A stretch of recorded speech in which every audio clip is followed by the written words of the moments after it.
नमस्कार साथियों, मैं रमेश चौहान स्वागत करता हूं आप सभी का आपके अपने एजुकेशनल प्लेटफॉर्म एग्ज़ाम फैक्ट पर। साथियों, आज के इस लेक्चर में हम बात करने वाले हैं एचपीएससी पीजीटी कॉमर्स के सिलेबस के। और आज के इस लेक्चर के अंदर हम सिलेबस को फुल एनालिसिस तो करेंगे ही और साथ में बात करेंगे इसके एग्ज़ाम पैटर्न के बारे में। तो ध्यान दें, क्योंकि एचपीएससी ने नया सिलेबस लॉन्च कर दिया है और एग्ज़ाम को भी दो पार्ट्स में बांट दिया, एक प्री और एक मेंस।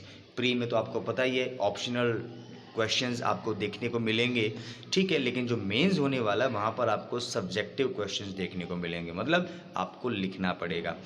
तो चलिए आज हम इसी को फुल डिस्कस करेंगे और आपको इसकी स्ट्रैटेजी कैसे बनानी है इसके बारे में थोड़ा सा गाइड करेंगे, क्योंकि हर एक व्यक्ति यूनिक होता है। इसीलिए आप बताए गए तरीके या स्ट्रैटेजी को पूर्ण रूप से या कम्प्लीटली फॉलो कर सकते हैं, या फिर अपने हिसाब से इसमें कोई मॉडिफिकेशन अगर आपको चाहिए कुछ करना है तो आप इजीली कर सकते हो, क्योंकि आप समझदार आदमी हैं, क्योंकि आप भविष्य के लेक्चरर हैं।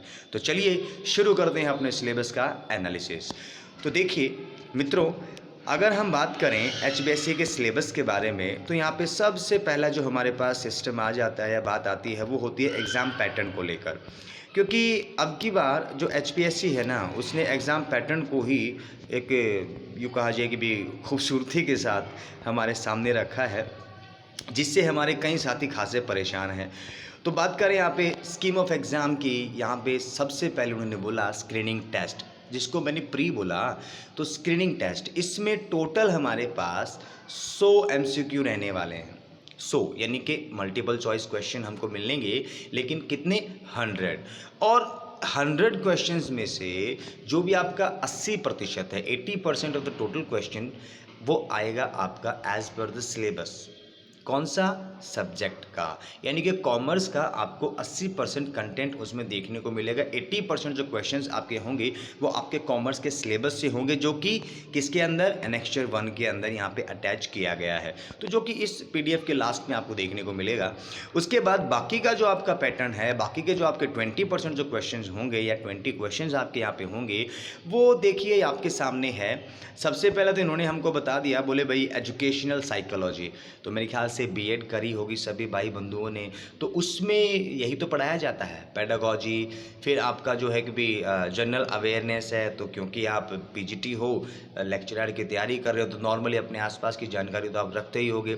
General mental ability, it means हम यहाँ पे सीधा सीधा रीजनिंग या यूँ कहा जाए कि नॉर्मल मैथमेटिकल एबिलिटीज़ की बात होती है, ठीक है। फिर कंप्रीहेंशन यानी कि रीडिंग स्किल्स आपकी यहाँ पे देखी जाएगी। उसके साथ ही आपकी जो लॉजिकल रीजनिंग होती है और एनालिटिकल एबिलिटी को देखा जाता है, ठीक है। यानी कि ओवरऑल ये रीजनिंग का ही पार्ट होता है। फिर आपकी decision making and problem solving skills को इसके अंदर देखा जाएगा। बोले डिसीजन मेकिंग, प्रॉब्लम सॉल्विंग, तो यहाँ पे ऐसे क्वेश्चंस आपको देखने को मिलेंगे जो ओपन एंडेड होंगे, जहाँ पर एमसीक्यू तो होगा भाई, ऑप्शन टाइप क्वेश्चन तो होंगे, लेकिन वो ऑप्शंस में से आप किस ऑप्शन को चूज़ करते हो वो डिपेंड करता है आप पे। मतलब बंदा कहेगा बोले सर डिपेंड तो हम पे ही करता है, लेकिन वो आपकी लॉजिकल थिंकिंग पे डिपेंड करेगा कि किसी एक सिचुएशन स्पेशल के अंदर आप किस तरह से डिसीजन लेते हो, ठीक है। उसके बाद बेसिक न्यूमेरेसी डाटा, भाई डाटा के आ जाएंगे हमारे पास, जैसे कि आपको भी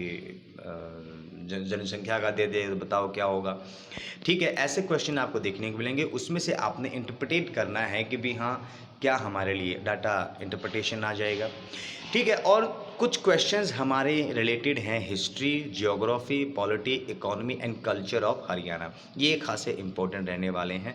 तो जो भाई बंधु पहले से ही हरियाणा के किसी दूसरे एग्जाम्स की तैयारी कर चुके हैं, तो मेरे ख्याल से उनका ये पोर्शन तो काफ़ी मजबूत रहने वाला है। उनको जियोग्राफी ऑफ हरियाणा पहले से ही आती होगी, पॉलिटी ऑफ हरियाणा उनको, और इकोनॉमी और कल्चर ऑफ हरियाणा तो यहाँ पे उनको अच्छे से आता ही होगा। इस तरह से टोटल 2 घंटे का पेपर आपका रहने वाला है, उसमें टोटल 100 मार्क्स होंगे और आपको लाने क्या हैं, ध्यान दें। आपको मैं यहाँ पे एमसीक्यू के एबीसी सेक्शन के ऊपर नहीं जाऊँगा, मैं पहले बात करता हूँ यहाँ पे कि भाई इन्होंने बोल दिया कि मिनिमम आपको 25% जो है स्कोर करना होगा। किसके लिए? बोले क्वालिफाइंग नेचर। अभी आपको पता ही है, हमने सभी ने और बहुत सारे बंधुओं ने एक एग्ज़ाम दिया है हरियाणा के अंदर, और उस एग्ज़ाम का नाम क्या है? शायद आप सभी ने गैस कर लिया होगा, जिसके क्वालिफाइंग नेचर को लेकर अभी तक बहुत सारे स्टूडेंट्स, बहुत सारे एस्पिरेंट्स स्ट्रगल कर रहे हैं और बेचारों को कोई समाधान नहीं हो रहा। जी हाँ, सजेस्ट हो गया, पता लग गया, नाम बताने की ज़रूरत है? मेरे हिसाब से नहीं है। तो चलिए हम बात करते हैं इधर, जो हमारा पॉइंट है उसके ऊपर। वो कहता है कि 20% मार्क्स तो आपको क्वालिफाइंग चाहिए ही चाहिए, लेकिन हम बुलाएंगे ऊपर वाले 4% को, यानी कि 4 गुना को। भाई जो टॉप मेरिट लिस्ट में होगा उन्हीं को हम यहाँ पे कंसीडर करेंगे। और उसके साथ साथ एक जो बला कह सकते हो आप, टेंशन तो पहले ही थी, लेकिन अब एक और टेंशन आप लोगों को दे दी। उसने साफ साफ कह दिया कि अगर मान लीजिए आपने कोई गलत क्वेश्चन कर दिया, या अगर आपने option number A B C D के अलावा कोई भी ऑप्शन यानी कि ई तक सर्कल नहीं किया, तो आपके 0.25% मार्क्स काट लिए जाएंगे। मतलब एक नंबर एक क्वेश्चन। और अगर गलत हुआ, अगर आपने ए बी सी डी ई में से कोई भी ऑप्शन यहाँ पे चूज़ नहीं किया, तो सीधा सीधा आपके 0.25 यानी कि 20% आउट ऑफ 1 ये काट लिए जाएंगे मार्क्स आपके। तो इसके अलावा यहाँ पे एक बात और बोल दी इन्होंने। वो कहता है कि भाई any candidate not darkening any of the 5 circle, 5 में से कोई भी सर्कल को डाउन जो है कि भी इन सर्कल नहीं करता है, तब उसके बाद और अगर उसने 10% या उससे ज़्यादा ऐसे क्वेश्चंस हैं जिनको उसने ए बी सी डी ई में से किसी को भी इनसर्कल नहीं किया है, किसी को भी डार्कन नहीं किया है, तो उसका पेपर ही डिस्क्वालीफाई हो जाएगा। यानी कि वो उस एग्ज़ाम्स के लिए, उस पेपर के लिए डिस्क्वालीफाई मान लिया जाएगा। क्लियर है? तो आपने ये समझ में ध्यान दी होगी। यानी कि 1/4 0.25 ही होता है, 25% ही होता है 1/4। तो इस लिहाज से ये हमारा एग्ज़ाम पैटर्न रहने वाला है फॉर द फर्स्ट, यानी कि प्री के लिए। बोले सर फिर हमारे पास जो एग्ज़ाम होगा, जो मेंस, अगर मान लो हमने यहाँ पे 4 गुना के अंदर अपनी जगह बना ली, तब उसके बाद फिर आ जाएगा हमारे पास जो सिलेबस एनेक्चर 1 में दिया है, उसी में से कितने का 150 मार्क्स का एक और पेपर होएगा, जिसकी टाइम ड्यूरेशन होगी कितने, 3 घंटे। बोले हाँ जी होगी। तो अब क्या? तो बोले भाई यहाँ पर जो मामला है ना, वो थोड़ा सा पेचीदा है। बोले क्यों सर? क्योंकि इसने कहा कि पेपर 1 यानी कि प्री है आपका क्वालिफाइंग नेचर, और आपका जो भी एग्ज़ाम है ना मेंस, उसी में से आपकी क्या बनेगी, मेरिट लिस्ट बनेगी, जिसके बेस पे आप इंटरव्यू के लिए क्वालिफाइंग करोगे। क्लियर है? यानी कि प्री के मार्क्स आपके मेंस के अंदर या टोटल उसके अंदर नहीं जुड़ने वाले हैं। और यहाँ पे बोल दिया कि मिनिमम आपको 35 स्कोर करना है। अरे इतना स्कोर तो ऐसा मान लो कि भाई हर कोई कर लेता है नॉर्मली। आपने 11th 12th ग्रेजुएशन करा है, तो इतना परसेंट मार्क्स तो आपने ईजिली गेन करा है, तो अभी काहे का डरना। लेकिन डरना किस बात पे है? बोले फिर से वही 4 गुने वाला कॉन्सेप्ट आ जाएगा, सॉरी 2 गुने वाला।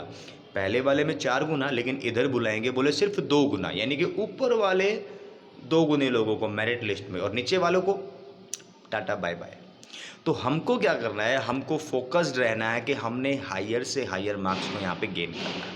और उसके बाद फिर जो भी मार्क्स आपके इसके अंदर आएंगे, तो उसका 87.5% जो है वेटेज निकाला जाएगा, और फिर आपका जो है कि भी लगभग बचा आपका 12.5% यह आपका इंटरव्यू रहने वाला है। तो इस तरीके से हमने जो है कि इसका एग्ज़ाम पैटर्न। अब आपका सवाल होगा, बोले सर फाइनल जो मेंस एग्ज़ाम होगा उसमें क्वेश्चन कैसे आएंगे, कितने नंबर के आएंगे? तो देखो भाई, ये तो अभी तक HPSC ने भी क्लियर नहीं दिया, उसके ऊपर कोई नोटिस नहीं आया, कोई क्लैरिफिकेशन नहीं आया, तो उसके बारे में तो मैं भी नहीं बता सकता कि कितने नंबर के क्वेश्चन यहाँ पे आने वाले हैं, कितने मार्क्स के लिए कितना लिखना पड़ेगा। उसके बारे में मैं अभी कुछ क्लियर कट नहीं बोल सकता, क्योंकि HPSC ने इसके बारे में कोई भी इन्फॉर्मेशन दी ही नहीं। तो चलिए अब शुरू करते हैं अपना क्या, बोले वही वाला काम, सिलेबस को analysis, full analysis of syllabus. यहाँ पे आपको बता देंगे हम लोग कि ये सिलेबस जो है कहाँ से आप रीड कर सकते हो, कहाँ पे ये कौन सी बुक में, मे बी बुक तो वेरी करेगी हर जगह पे, लेकिन सिंपल सी हम एक सरल आइडिया आपको दे देंगे कि हाँ हमने यहाँ पे किस जगह से ये या किस क्लास की बुक से ये मटेरियल मिल सकता है। लेकिन एक छोटी सी बात, क्योंकि देखने में देखिए जैसे मैं बात करता हूँ यहाँ पे कॉमर्स, और इसके ऊपर इंसर्कल कर देता हूँ मैं पहले से ही, क्योंकि यहाँ पे साफ साफ लिखा हुआ है एनेक्स्चर 1, यानी कि यही सिलेबस है आपका पेपर 1 और पेपर 2 दोनों के लिए, मतलब प्री और मेंस दोनों इसी सिलेबस में से पूछे जाएंगे। बस फ़र्क इतना होगा कि आपका जो पेपर फर्स्ट है वो एमसीक्यू में होगा और पेपर सेकंड यानी कि जो मेंस है वो सब्जेक्टिव नेचर का होगा। वहाँ पे आपने अब तक जैसे लिखा है 11वीं 12वीं में, ग्रेजुएशन में, पोस्ट ग्रेजुएशन में, बीएड में, वैसे आपको लिखना पड़ेगा, बस और कुछ नहीं। तो यहाँ पे कॉमर्स के लिए इन्होंने बिजनेस स्टडीज़ एंड मैनेजमेंट का जो सिलेबस दिया हुआ है उसको एक बार स्टडी कर लेते हैं, रीड कर लेते हैं, एनालिसिस कर लेते हैं कि असल में ये है क्या। तो देखिए, अगर आप एक अच्छे बच्चे रहे अपने समय पे, और अपने समय पे मतलब 11th में, 12th में, ग्रेजुएशन में, पोस्ट ग्रेजुएशन में और बीएड में, अगर आप एक सिंसियर बच्चे रहे हो तो आपको सिलेबस देखते ही पता लग जाएगा कि ये पूछा कहाँ से गया है। First of all I am talking about the business studies and management. तो यहाँ पे जो पहला पॉइंट है ना वो कहता है इंट्रोडक्शन। बोले क्या क्या क्या? बोले इंट्रोडक्शन। किस चीज़ का? बिजनेस का। ठीक है, concept, characteristics, objective, classification of a business as industry और कॉमर्स, ये सारे के सारे जो कॉन्सेप्ट्स हैं अगर आप ध्यान से देखोगे तो 11th क्लास की बीएसटी के अंदर मौजूद है। क्लियर? उसके बाद डिस्टिंक्टिव फीचर ऑफ बिजनेस, ये भी 11th में मौजूद है, 11th की बिजनेस स्टडीज़ के अंदर मौजूद है। फिर आपने यहाँ पे किसने बिजनेस में प्रोफेशन में जो अंतर करना है एम्प्लॉयमेंट में, वो भी वहाँ पे मौजूद है। हम बिजनेस ऑर्गेनाइजेशन की जो फॉर्म है उसको किस तरीके से चूज़ करेंगे, ये भी आपके 11th क्लास की बीएसटी के अंदर मौजूद है। फिर large scale, small scale business और उनको assistance by the government to the small scale sector sorry. तो इन सभी की इंफॉर्मेशन यानी कि कही जाए तो पहले पैराग्राफ के अंदर जो भी सिलेबस है वो सारा का सारा आपका 11th क्लास की बिजनेस स्टडीज़ के अंदर मौजूद है। लेकिन एक प्रॉब्लम है। बोले क्या सर? क्योंकि कहने को तो ये सिलेबस 11th क्लास के बिजनेस स्टडीज़ में मौजूद है, लेकिन यहाँ से जो क्वेश्चन पूछे जाएंगे वो बहुत डीप होंगे बाबू। ऐसा क्यों कह रहा हूँ मैं? क्योंकि क्या यही सेम सब्जेक्ट्स या सेम सिलेबस आपको ग्रेजुएशन में मिलेगा, इसी से रिलेटेड आपको पोस्ट ग्रेजुएशन में मिलेगा। इट मीन्स जैसे जैसे हम बड़ी क्लासेस में चले जाते हैं टॉपिक सेम रहते हैं लेकिन उनके अंदर डाटा ह्यूज होता चला जाता है। तो इसीलिए अगर आप सिंपल 11वीं के बेस पे चलोगे ना इसको लेके तो मेरे हिसाब से प्रॉब्लम आएगी भाई, क्योंकि 11th क्लास में इतना डीपली एनालिसिस करके नहीं होता, वहाँ पे लिखा नहीं होता। आप उन बुक्स को पढ़ोगे तो आपको सिर्फ एक ओवरव्यू मिलेगा। डीप स्टडी करना है तो आपको ग्रेजुएशन पोस्ट ग्रेजुएशन तक की जो बुक्स हैं उनको उठाना पड़ेगा, वहीं पे आपको लार्ज स्केल अमाउंट में जो डाटा है ना वो मिलेगा और उसी के बिहाफ पे आप फिर इनके एमसीक्यूज़ को सॉल्व कर पाओगे। अगर आप सिर्फ ये मान के चलोगे कि हाँ जी हमने तो 11th क्लास की बुक्स पढ़ ली और इसी के बिहाफ पे हम पेपर देने चले गए, तो I am sorry, I really sorry, नहीं हो पाएगा। ये मैं कहता हूँ। क्यों? क्योंकि देखने में थ्योरी आपको आसान लगेगी लेकिन जब एमसीक्यू आएगा ना तो कन्फ्यूजन ऐसा ज़बरदस्त होगा कि समझ ही नहीं आएगा क्वेश्चन पूछा कहाँ से गया है। आप तो ये भी तय नहीं कर पाओगे। मैं निकम्मे बच्चों के बारे में बात कर रहा हूँ, अच्छे बच्चों के बारे नहीं।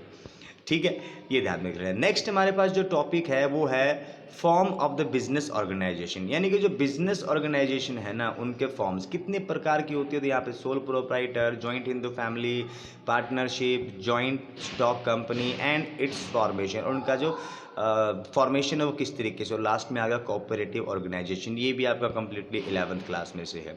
ठीक है, कोऑपरेटिव ऑर्गेनाइजेशन आप यहाँ पे पीजी में पढ़ी है आपने और उसके साथ 11th क्लास में, दो जगह पे आपने स्टडी करी है।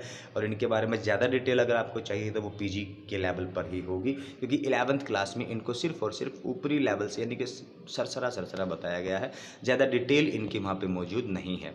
होपफुली कि आपसे ज़्यादा डिटेल वाले क्वेश्चन ना भी पूछे जाएँ तो ज़्यादा बेहतर होगा। फिर नेक्स्ट हमारे पास कहता है बिजनेस ऑनरशिप। बिजनेस ऑनरशिप यानी कि सर बिजनेस का क्लासिफिकेशन करा जा रहा है on the basis of their ownership. तो यहाँ पे प्राइवेट ऑनरशिप वाला business, public and joint company या जॉइंट सेक्टर, पब्लिक इंटरप्राइजेज क्या होता है, role of dynamics of public sector, भाई पब्लिक सेक्टर का जो बदलता हुआ माहौल है उसका क्या रोल है।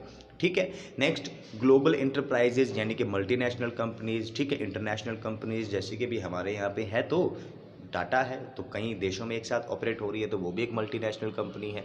उसके साथ साथ पूछा जाएगा या जॉइंट वेंचर्स में से आपसे एमसीक्यूज पूछे जाएंगे, क्वेश्चन पूछे जाएंगे कि जॉइंट वेंचर क्या है, किस तरीके से काम करता है, कितने तरह के जॉइंट वेंचर है, तो ब्ला ब्ला ब्ला।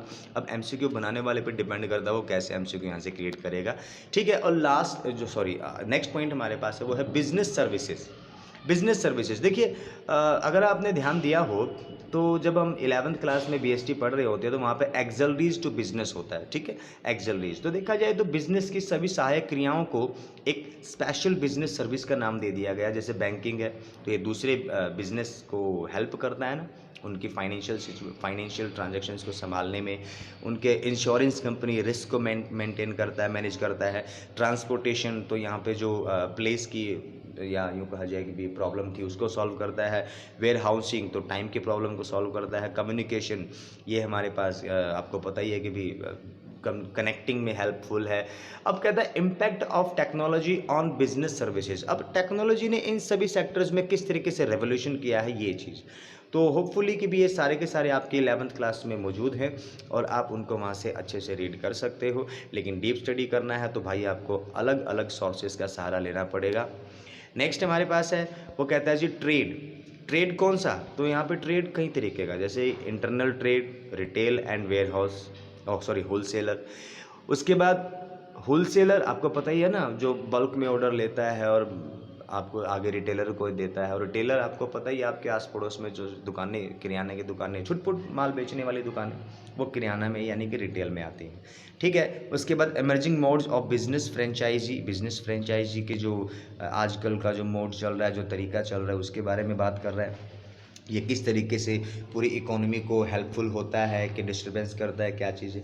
ई बिज़नेस के बारे में पूछा है आपसे, ई बिज़नेस क्या होता है। फिर यहाँ पे आउटसोर्सिंग, ठीक है, आउटसोर्सिंग, ये ई बिज़नेस एंड आउटसोर्सिंग दोनों एक साथ चलते हैं।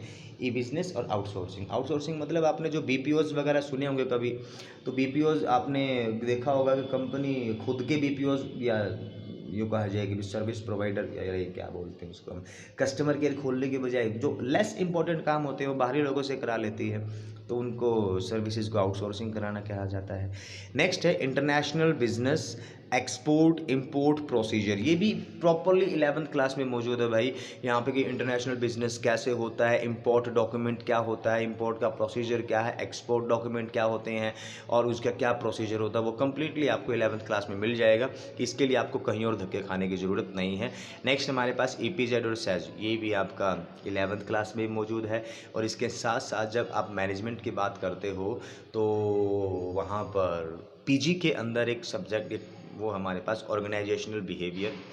इसके साथ हमारा ग्रेजुएशन में भी एक आता है, अगर आपने अभी के जो ग्रेजुएशन चल रहे हैं उन्होंने यहाँ पे एक भी हरियाणा के ऊपर एक बुक स्पेशल है कि इकोनॉमिक एक्टिविटीज़ इन हरियाणा, कुछ मुझे बुक का नाम याद नहीं आ रहा, तो उसमें इसको बहुत अच्छे से एक्सप्लेन करा हुआ है, ठीक है। Next international trade institutions and agreements, ठीक है भाई, जैसे WTO हो गया, अंकटाड हो गया, वर्ल्ड बैंक हो गया, ये इंटरनेशनल मॉनेटरी फंड हो गया, इन सभी का क्या रोल है, कहाँ पे इनके ऑफिसेज हैं, कौन क्या करता है, किस तरीके की रिपोर्ट पब्लिश करी जाती है, रिपोर्ट्स के ऊपर खासतौर से ध्यान देना है इनके, ठीक है। बोले मीनिंग का क्या है, WTO क्या है, हर किसी को पता है, लेकिन प्रेजेंट में वो कौन सी रिपोर्ट्स पूछ लेगा WTO निम्न में से, या from the following which report is not published by the WTO। अब रिपोर्ट तो तुम लोगों ने पढ़ी नहीं, तो तुम कैसे आंसर करोगे। तो यहाँ पे देखा जाए तो ये कहने को छोटा सा है, लेकिन ये बहुत डीप है भाई। इसको करंट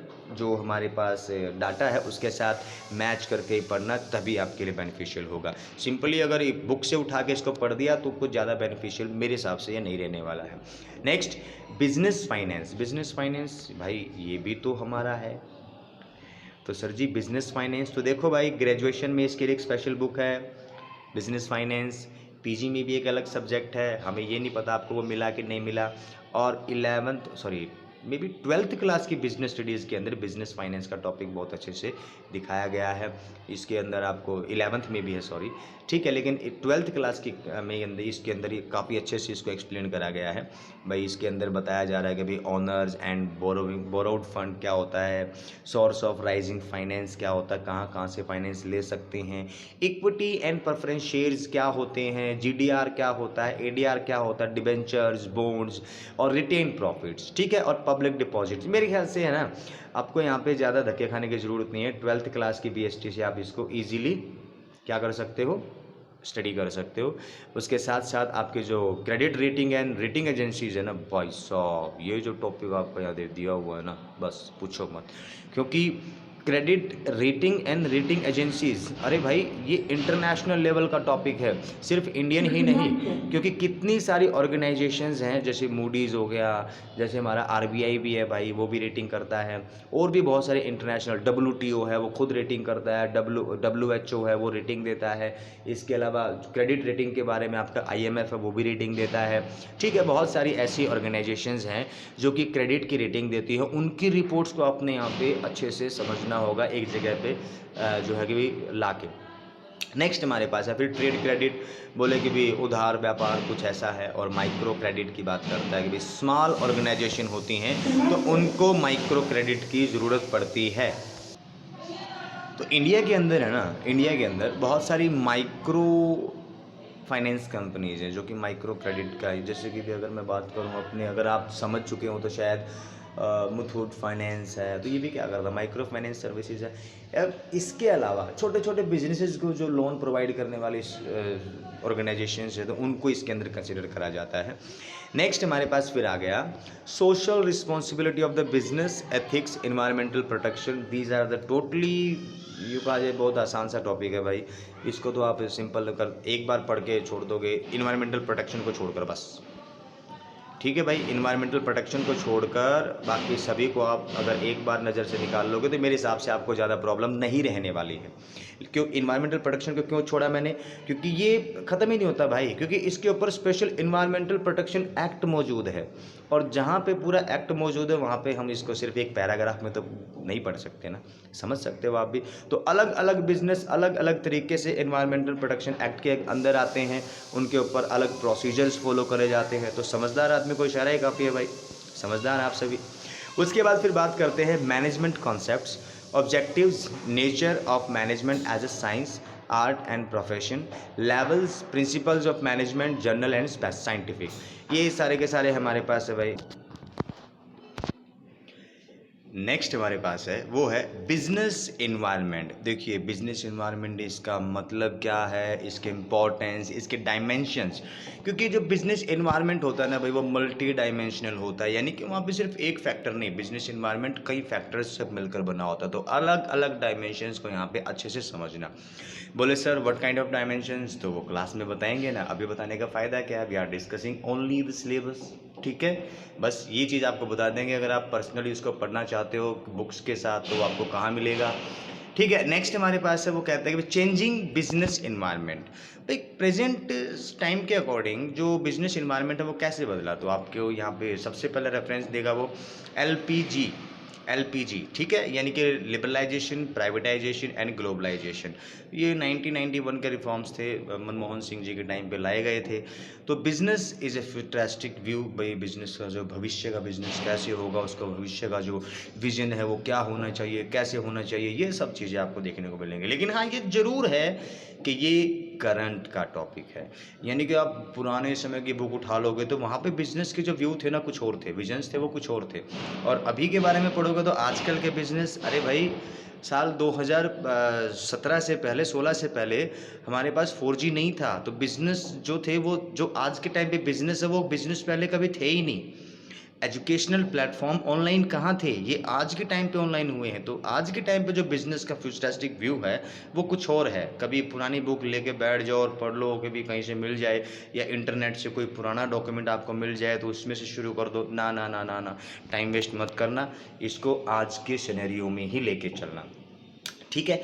नेक्स्ट हमारे पास फिर कहता है मैनेजमेंट फंक्शंस, ठीक है। मैनेजमेंट फंक्शन प्लानिंग ऑर्गेनाइजिंग, ये सिंपल सा है। कंट्रोलिंग एंड कोऑर्डिनेशन, आपको ज़्यादा कुछ डिटेल में जाने की ज़रूरत नहीं है, 11th क्लास में, ट्वेल्थ क्लास में भी ये मौजूद है।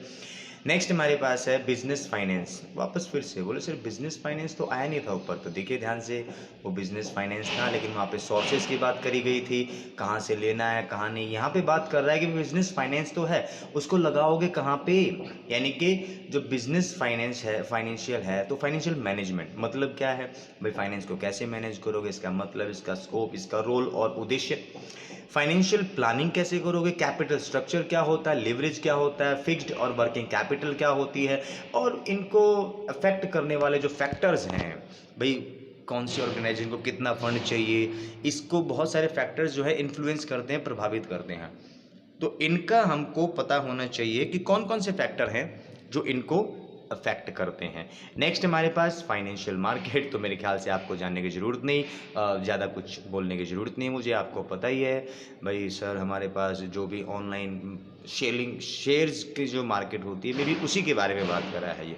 ठीक है भाई, तो इसने बता दिया मनी मार्केट, इसका नेचर क्या होता है, इंस्ट्रूमेंट्स क्या होते हैं, कैपिटल मार्केट क्या होती है, प्राइमरी और सेकेंडरी मार्केट क्या होती है, स्टॉक एक्सचेंज, और उसके अंदर स्पेशली स्टॉक एक्सचेंज लिख के उसने स्पेशली नेम मेंशन कर दिए हैं। तो इन NSEI और OTCEI के अलावा भी कुछ स्टॉक एक्सचेंज इंडिया के अंदर मौजूद है बहुत सारी भाई, तो उनके बारे में भी क्वेश्चन किया जा सकता है। मे भी पूछ ले आपसे बॉम्बे स्टॉक एक्सचेंज का एस्टेब्लिशमेंट कब हुआ था, क्लियर है।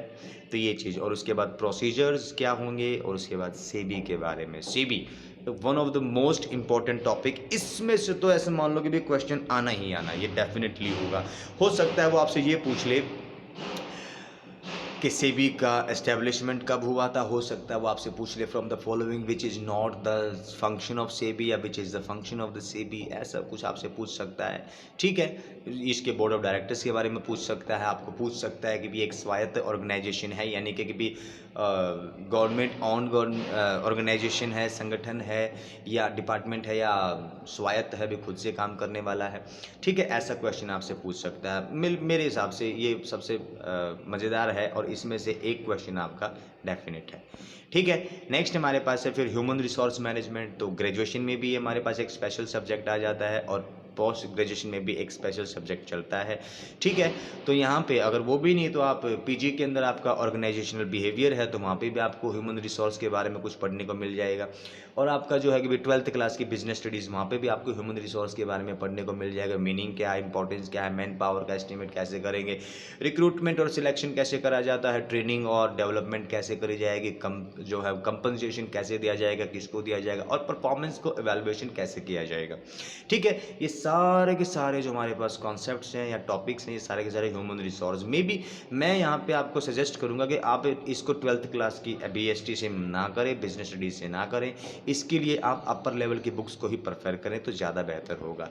नेक्स्ट हमारे पास है फिर मार्केटिंग। मार्केटिंग क्या है, तो कुछ नहीं कहूँगा, ये अपने आप में एक सब्जेक्ट है, ग्रेजुएशन के अंदर है, तो वहाँ से आप इसको स्टडी कर सकते हो। ठीक है, हाँ 12th क्लास की बिजनेस स्टडी के अंदर थोड़ा सा टॉपिक इसका दिया हुआ है, लेकिन मैं वहाँ से बिल्कुल भी सजेस्ट नहीं करूँगा कि आप वहाँ से पढ़ें। ठीक है, नेक्स्ट हमारे पास है ऑर्गेनाइजेशनल बिहेवियर इंडिविजुअल। तो OP अपने आप में एक कॉन्सेप्ट है भाई, अपने आप में एक बुक, एक सिलेबस, एक सब्जेक्ट है। कहाँ पे, तो पोस्ट ग्रेजुएशन के अंदर आपकी एक बुक है स्पेशली, उसका नाम ही OB है, यानी कि ऑर्गेनाइजेशनल बिहेवियर। इन व्यक्तिगत व्यवहार और मोटिवेशन कॉन्सेप्ट क्या है, और एप्लीकेशंस इसके, वो सब के सब उसके अंदर बताए जाते हैं। फिर यहाँ पे पर्सनैलिटी परसेप्शन, भाई व्यक्तियों के बारे में कैसी सोच रखती हो, किस तरीके से लोगों की सोच बनती है, तो वैसे ही यहाँ पे प्रोडक्ट के बारे में भी होता है। Learning and attitude, leadership and it's approaches, communication, group dynamics वगैरह वगैरह। तो प्लीज़ इसके लिए PG की ऑर्गेनाइजेशनल बिहेवियर को ही प्रेफरेंस दीजिएगा। 12वीं क्लास की बुक में इन सभी को अलग अलग चैप्टर में ज़रूर पढ़ाया गया है, लेकिन इतना डीप नहीं है, तो प्लीज़ टाइम वेस्ट ना करें और अपनी PG की बुक्स को एक बार झाड़ लें, बढ़िया रहेगा। नेक्स्ट हमारे पास है emerging trends in the management. ठीक है भाई, जो मैनेजमेंट हो उसके जो आज के ट्रेंड है, तो बिजनेस प्रोसेस की री इंजीनियरिंग कैसे होगी, टोटल क्वालिटी मैनेजमेंट क्या है, क्वालिटी सर्कल्स क्या है, बेंचमार्किंग क्या है, स्ट्रेटेजिक मैनेजमेंट। स्ट्रेटेजिक मैनेजमेंट अपने आप में एक सब्जेक्ट है भाई PG के अंदर, ध्यान रखें, लेकिन यहाँ पे एक सिर्फ एक टॉपिक के रूप में दे दिया है, तो ऑब्वियसली मैं तो यही कहूँगा कि ये एक टॉपिक नहीं है, बल्कि स्ट्रेटेजिक मैनेजमेंट एक बहुत बड़ा सब्जेक्ट है और इसमें कहीं से भी एमसीक्यू हो सकता है। तो डीप स्टडी के बगैर तो भाई नहीं होने वाला। नॉलेज मैनेजमेंट क्या है, बिजनेस स्टैंडर्डाइजेशन यानी कि आईएसओ क्या है, ये सब सारे की सारी बातें यहाँ पे आपके हो। ठीक है, आईएसओ, इसके साथ ही आपका आईएसआई भी आपने सुना होगा, एफएसएसएसएआई आपने सुना होगा। ठीक है, ये सारे के सारे क्या है, बिजनेस स्टैंडर्ड्स है भाई। उसके बाद कंज्यूमर प्रोटेक्शन, भाई साहब कंज्यूमर प्रोटेक्शन, भाई बुक से मत पढ़ना, सीधा सीधा कंज्यूमर प्रोटेक्शन एक्ट ऑनलाइन आपको मिल जाएगा। जो जो इसमें दिया गया है इम्पोर्टेंस वगैरह वो बुक से ले सकते हो आप। लेकिन जब बात आती है कंज्यूमर रिस्पॉन्सिबिलिटी की, कंज्यूमर अवेयरनेस, लीगल रिड्रेसल जो खास तौर से आएगा, और ऑर्गेनाइजेशन जो एनजीओज होते हैं वो किस तरीके से काम करेगा, तो वो चीज़ आप प्लीज़ प्लीज़ प्लीज़ थोड़ा सा रेफरेंस ले लेना, इस एक्ट को ही रीड करना। मैं ऐसा क्यों कह रहा हूँ, क्योंकि हमारे पास इसका एक्ट तो मौजूद है पुराना, लेकिन हर साल या 2-3 साल के बाद इसमें रिफ्रेशमेंट लाते रहते हैं, इसमें अमेंडमेंट्स लाते रहते हैं और उनको कह देते हैं कंज्यूमर प्रोटेक्शन एक्ट का नाम नहीं देते, क्योंकि जो बुक्स है ना कई बार वो पुराने एक्ट के अकॉर्डिंग लिख दी जाती हैं। लेकिन हमको क्या चाहिए, हमको तो प्रेजेंट डाटा चाहिए सर। तो उसके लिए आप एक बार इस कंज्यूमर प्रोटेक्शन एक्ट को थोड़ा सा रीड करना, इसके लीगल रिड्रेसल जो भी हैं वो वहाँ पे देख लेना क्या है, क्योंकि वो आपको ज़्यादा हेल्पफुल रहेंगे बुक के कंपैरिजन में। ठीक है, अब ऊपर से हमारा जो बिजनेस स्टडीज़ का टॉपिक था वो तो हो गया कंप्लीट। अब हम बात कर रहे हैं फाइनेंशियल अकाउंटिंग। भाई साहब, देखने में आपको लगेगा कि फाइनेंशियल अकाउंटिंग यानी फाइनेंशियल स्टेटमेंट एनालिसिस, सर जी कितना आसान सिलेबस है, लेकिन इतना आसान बिल्कुल ना माने। बोले क्यों?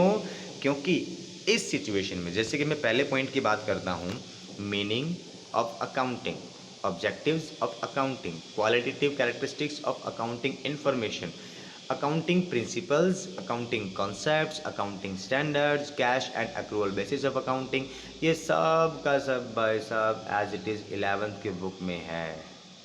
ठीक है, 11वीं की बुक में ये कंप्लीट मौजूद है।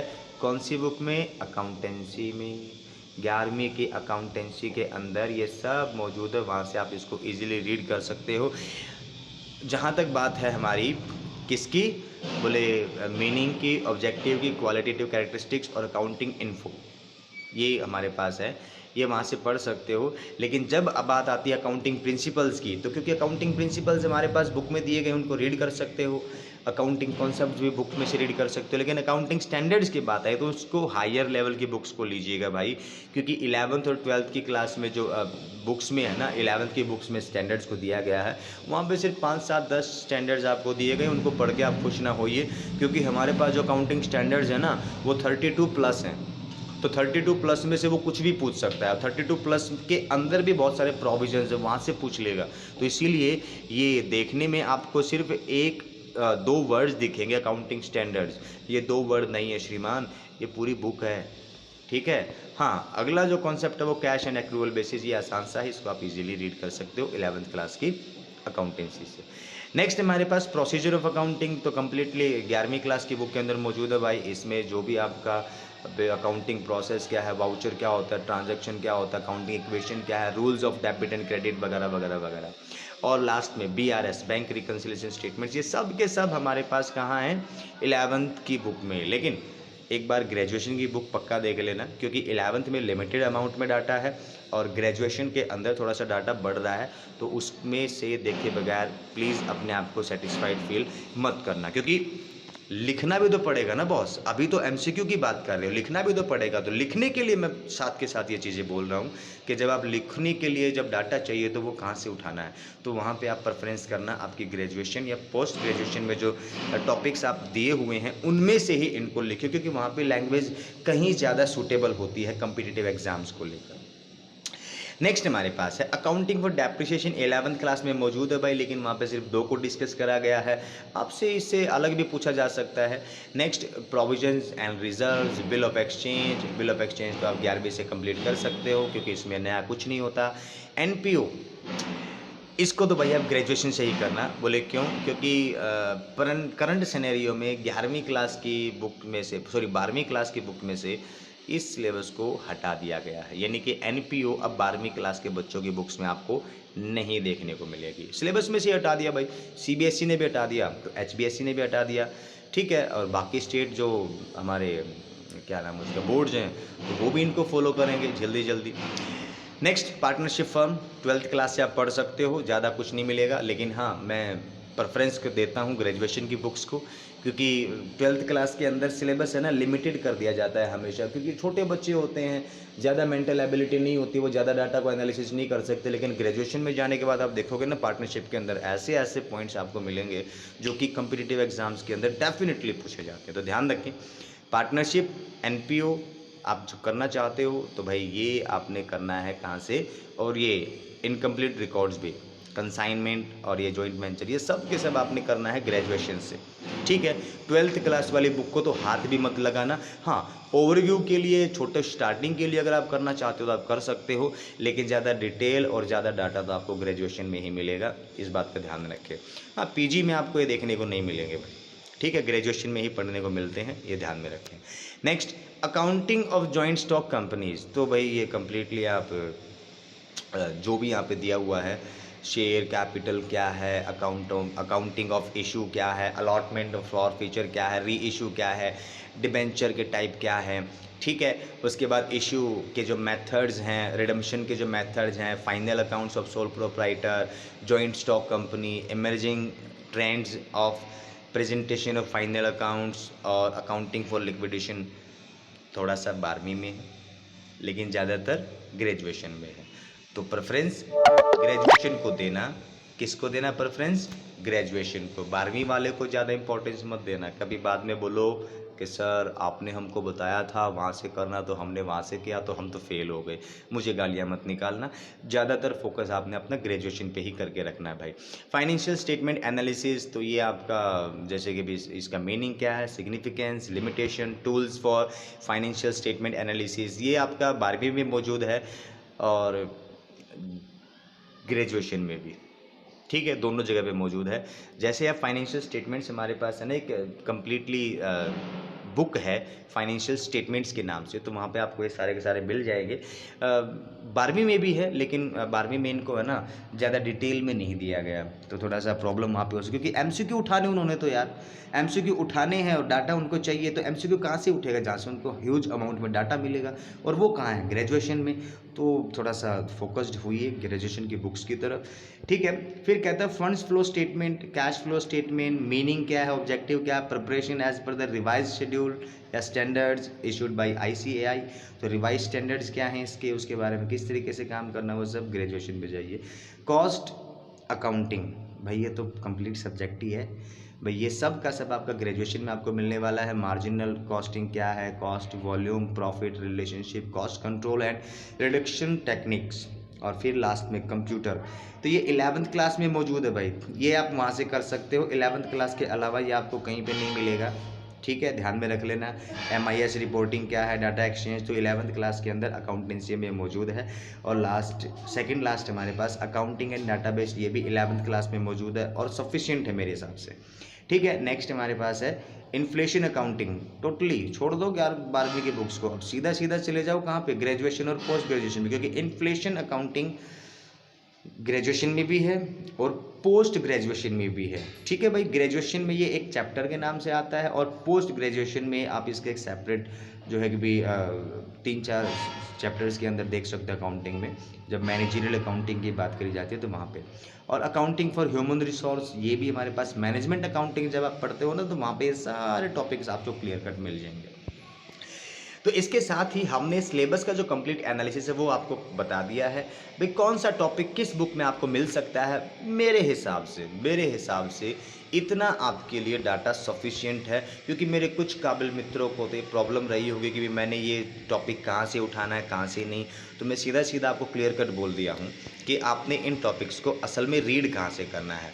और अगर फिर भी मेरे कुछ काबिल मित्र हैं जो चाहते हैं कि नहीं थोड़ा सा कि भी हमको असिस्टेंस और चाहिए, तो स्वागत है आप सभी का एग्ज़ाम फैक्ट में, क्योंकि हम शुरू करने जा रहे हैं इस कंप्लीट सिलेबस की क्लासेस फ्री ऑफ कॉस्ट आपके अपने YouTube channel educational platform exam fact पर। तो दोबारा से स्वागत है आप सभी का। और इसके जो एमसीक्यूज़, क्योंकि हम क्या करेंगे, हम इसकी जो थ्योरेटिकल क्लासेस है या जो इसका जो यूँ कहा जाए कि भी लंबी क्लासेस हैं, वो एग्ज़ाम फैक्ट यूट्यूब चैनल पर रखेंगे। लेकिन इसके जो एमसीक्यूज़ वाला जो पोर्शन रहने वाला, इसके जो एमसीक्यूज़ हैं, वो होंगे मेरे पर्सनल चैनल पे। वहाँ पे सब्सक्राइबर कम है, तो ये मत मान लेना कि काम ख़राब है।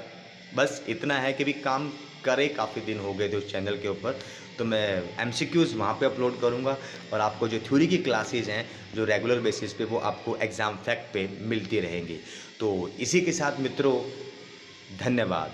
बस परमात्मा का दिया सब कुछ है, एक थोड़ा सा आपका प्यार और मिल जाए तो बस ज़िंदगी बन जाए। तो tata, bye bye, see you. मिलते हैं अगले लेक्चर के अंदर।